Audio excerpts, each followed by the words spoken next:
అది ముంబై హైకోర్టు 3వ నంబర్ గది. భోజన విరామ సమయం. న్యాయమూర్తి సహా ఎవరి రూముల్లోకి వాళ్లు వెళ్ళిపోయారు.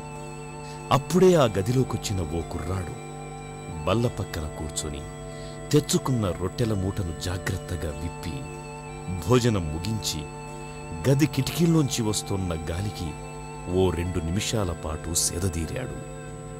న్యాయవాదులకు దస్త్రాలందిస్తూ ఊపిరి సలపని పనిలో హైకోర్టు భవనమంతా ఉరుకులు పరుగులు పెట్టే ఆ కుర్రాడికి 3వ గదిలో ఆ మూల బల్ల పక్కన దొరికే కొద్ది నిమిషాల సమయమే విశ్రాంతి.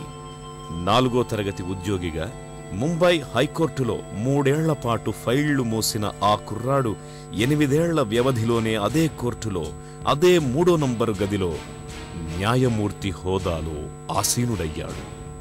ప్రజా న్యాయమే ఆయన పాలసీ. న్యాయమేవ జయతి అని విశ్వసించిన జీవిత తత్వం. న్యాయమైన తీర్పులకు నమ్మకమైన చిరునామా. అందుకే ఆయనంటే అటు సర్కారుకు ఇటు బడాబాబులకు ముచ్చెమటలు పడతాయి. ఆయన ప్రశ్నించే తీరు, నిలదీసే విధానం నిందితుల గుండెల్లో రైళ్లు పరుగెత్తిస్తాయి.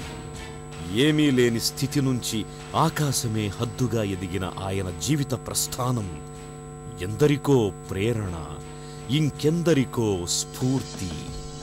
ఆయనే భారత అత్యున్నత న్యాయస్థానం supreme court chief justice Saroj Homi Kapadia.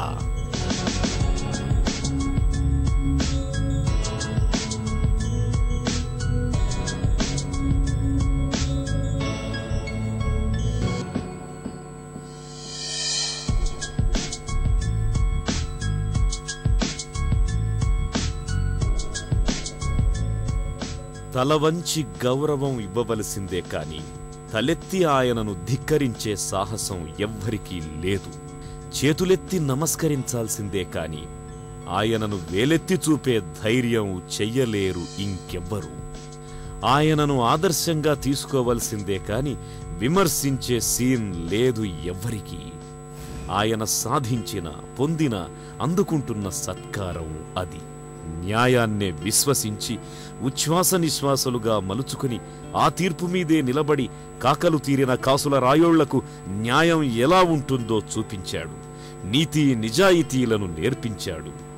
నిందితులకు జైలు గోడలను పరిచయం చేశాడు. అలాంటి కపాడియా సాధారణ కుటుంబానికి చెందినవాడు.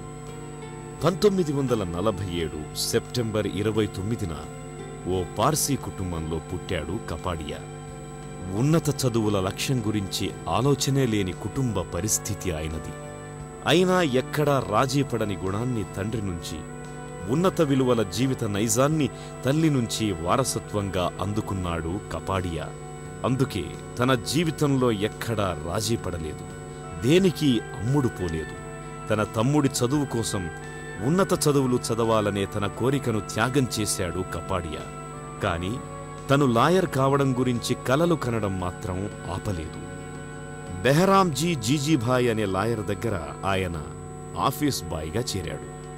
ఆ తరువాత అతి కష్టంగా BA LLB పూర్తి చేశాడు. అప్పుడే ఫైర్ బ్రాండ్గా పేరు మోసిన లాయర్ ఫిరోజ్ దామానియా దగ్గర చేరాడు కపాడియా. ఆయన దగ్గరే వృత్తికి సంబంధించిన ఎన్నో విషయాలను నేర్చుకున్నాడు.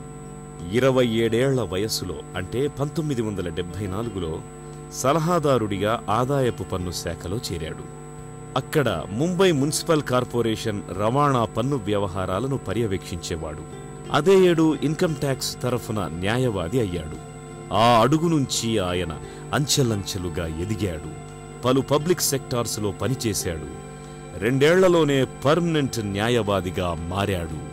పర్యావరణం, బ్యాంకింగ్, పరిశ్రమలు, పన్నులకు సంబంధించిన కేసులను ఎన్నింటినో చేపట్టిన కపాడియా వెలుగులోకొచ్చింది 1999లో కేతన్ పరేఖ్ స్టాక్ స్కామ్ కుంభకోణం కేసుతో. నిజం నిగ్గు తేల్చే ఆయన తీరే వేరు. ఆ పద్ధతే ఆయనకు 2003 ఆగస్టు 5న ఉత్తరాంచల్ హైకోర్టు ప్రధాన న్యాయమూర్తిగా బాధ్యతలనందించింది. అదే ఏడాది డిసెంబర్లో సుప్రీంకోర్టు న్యాయమూర్తి పదవి వరించింది.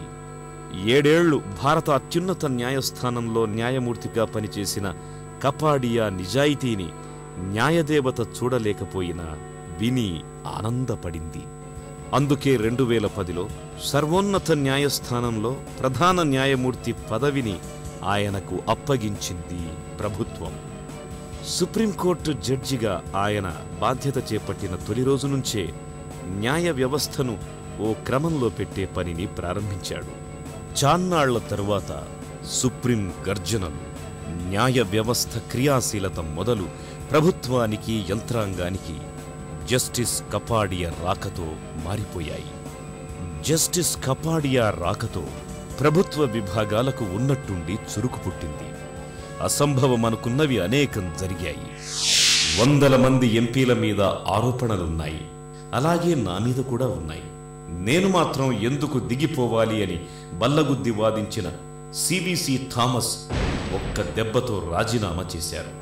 నేను తప్పు చెయ్యలేదు, రాజీనామా చేసేది లేదు అంటూ సెల్లు కబుర్లు చెప్పిన డిఎంకే నేత ఏ రాజా చివరికి టెలికాం మంత్రి పదవి వదులుకున్నారు.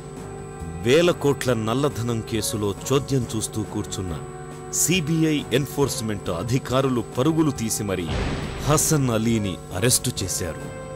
భారత మాజీ ప్రధాన న్యాయమూర్తి జస్టిస్ బాలకృష్ణన్ హయాంలో సుప్రీంకోర్టుకు పట్టిన మరకలు, కర్ణాటక మాజీ ప్రధాన న్యాయమూర్తి దినకరన్ దెబ్బతో మొత్తం న్యాయ వ్యవస్థకు పట్టిన మసకలు జస్టిస్ కపాడియా వచ్చాక పూర్తిగా తుడిచిపెట్టుకుపోయాయి. సుప్రీంకోర్టు పనితీరు మారింది అని సీనియర్ న్యాయవాదులే స్వయంగా చెబుతారు. ఆయనకు అనేక అంశాలపై విస్తారమైన విజ్ఞానం, సమయస్ఫూర్తి ఉంది. ప్రత్యేకించి పన్నుల చట్టాలకు సంబంధించిన సమస్యలపై ఆయనకు అవగాహన ఉంది. ఈ విషయంలో ధర్మాసనంలోని న్యాయవాద సంఘాల నుంచి కూడా ఆయన సమాన స్థాయిలో ప్రశంసలు అందుకున్నారు.